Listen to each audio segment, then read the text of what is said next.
প্রায় ৭ বছর পেরিয়ে গেছে ভয়ঙ্কর সেই অভিজ্ঞতার পরে।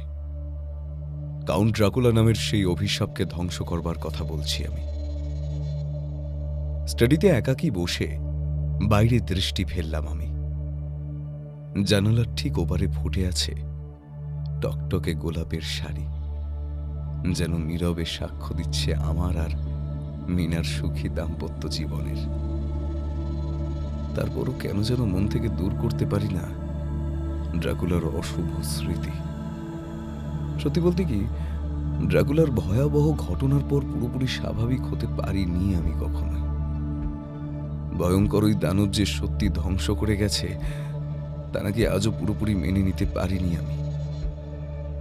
সেই জন্যই এত বছর পর আবারও দুঃস্বপ্ন দেখতে শুরু করেছি।